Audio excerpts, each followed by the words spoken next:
It's a cycle, rinse and repeat, arrest and release, and then no charges. A person who represents and works at a law firm who protesters are using for legal advice says there's never any charges because there's never enough evidence to charge them. But the cycle of release and no charges is having a chilling effect. It's a familiar pattern. A peaceful protest downtown turned violent outside the East Precinct on Capitol Hill. Police violence is escalating and that arrests are becoming more and more brutal. We're seeing more injuries. Says an attorney representing protesters who say a new pattern is emerging. Even after dispersal orders are given, after a demonstration, the police hunt down anybody who is by themselves or in small groups or look like they're tired or can't run. Like they literally prey. It's like lions going after gazelles in a herd. Despite the fact that protesters are not being charged, says the attorney, there's still a chilling effect. So what happens then is a serious chilling effect where people who've been arrested once, even if the charges are totally specious, even if they're not going to be charged, they're worried that if they go to another protest that they could get arrested again and those old charges could come back as well. Protesters say there's an incentive now for SPD to arrest people over and over again, but they won't back down. Why do they keep on marching, keep on marching, keep on marching, keep on marching? Because we love you. Because we're a community and we actually love you. And we actually care if you have rights. Whether you care if you have them or not, we care. The attorney says mass arrests are unlawful. They threw a frozen water bottle at police, then police respond. Collective punishment is actually illegal. It's not something that we do, and it's not something that any free country does. You don't punish 400 people or even 5 people because one person threw or allegedly threw a bottle. People want to paint us however they want to paint us. That's why we don't care. We don't care what you say about us. Mary, shouting and chanting from the streets and sidewalks is one thing, but if someone was, for example, trying to injure you, you can only respond with reasonable force. That, of course, is complex and open for interpretation, and it could really mean a number of things. And as we move forward, these protests, they likely will continue, but we have some answers for you as far as what all of this means.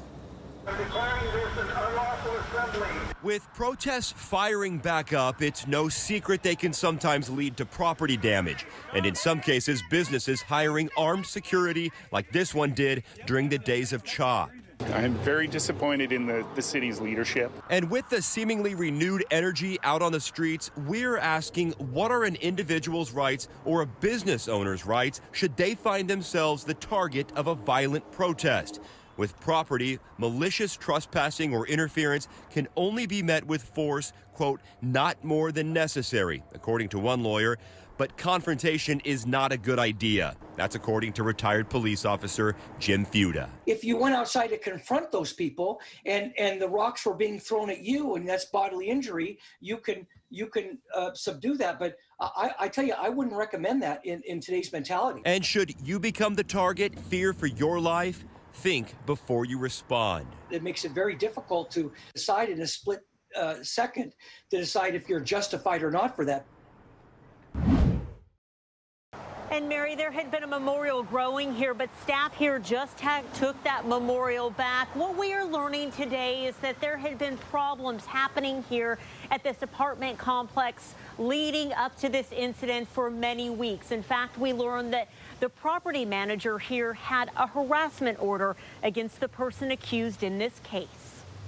We can take the Michael Roberts matter first. Less than 24 hours after a 6-hour standoff with police, 46-year-old Michael Roberts waiting her first court appearance. And I do find probable cause for 1 count of murder in the first degree and 1 count of attempted murder in the first degree. Prosecutors say Roberts stabbed 2 employees at her apartment building after learning she had been evicted by the King County Sheriff's Department. The property manager was injured and the service manager, Stan Zankoff, died, according to an email sent to residents in the building. Kazi Zaman says he saw Stan just an hour before the violence played out. I didn't know that is the last time I'm seeing him here. And I said hi, he also replied hi to me. Stan was the longtime service manager at the Centennial and beloved by residents who say he always played Santa at the annual Christmas party. Our Santa is gone. According to the eviction court documents, management said police had been called to the property before over Roberts, adding she had attempted to stab the late service manager during an inspection. Drug and mental health issues were also noted, but documents say the reason for eviction was for tampering with the fire alarm, putting other neighbors at risk and refusing to remedy any damages. Tonight, neighbors say the eviction did not come fast enough, and now a member of their community will never return. But he's gone. Stan is no more with us. Football season will happen after all. Once the Big Ten changed course and voted to return to play, that left the Pac-12 as the only major conference with no plans for a fall season, and now that has changed. KOMO Sports Director Mike Ferreri.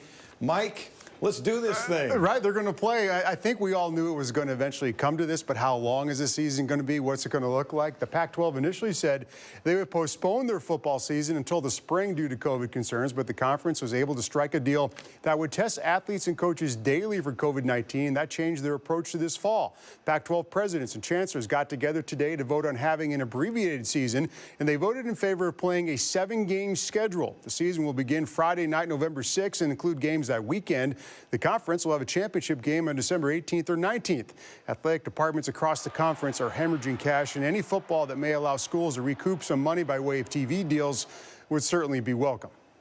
And this has been the result of what we said back in August, that we'd follow the science, follow the data, follow the advice from our medical experts, and that we know how badly our student athletes want to compete as student athletes for the Pac-12, but that we would only do so when we felt that we could do so safely. That was Pac-12 Commissioner Larry Scott in a Zoom call. Now, local rules and regulations had to be modified for the California schools to practice in this time of COVID. Now, in Boulder, Colorado, there is a prohibition on gatherings among students between 18 and 22 years of age. As a result, the Buffaloes will have to practice in Denver. As for fans attending games, there will be no fans allowed at any Pac-12 sporting events until at least January 2021.